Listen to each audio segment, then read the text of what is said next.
Rreshjet e dendura të shiut gjatë ditëve të kaluara shkaktuan rrëshqitje të dheut për në rrugën e Banjës.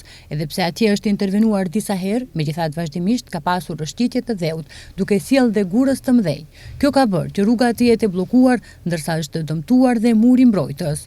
Edhe gjatë ditës së sotme është vërejtur makineri e cila bën pastrimin e terrenit. Megjithatë, për shkaqe sigurie, rruga është e bllokuar për qarkullim. Për shkak të rreshjeve të dendura të shiut në rrugën përgjatë Banjës së Tetovës, rrëshqiti përsëri dheu, ndërsa autoritetet apeluan që qytetarët të shmangin kalimin deri në përmirësimin e situatës.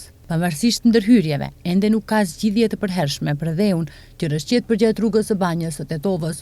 Situata bëhet më alarmante çdo herë kur ka rreshje të shiut, siç ndodh dje, kur dheu rrëshqet dhe bllokoi rrugën. Rrëshqitja e dheut përgjatë rrugës për në Banjën e Tetovës mbetet problemi i kësaj zone, i cili rrezikon qytetarët dhe shpesh bllokon lëvizjen në atë aks rrugor.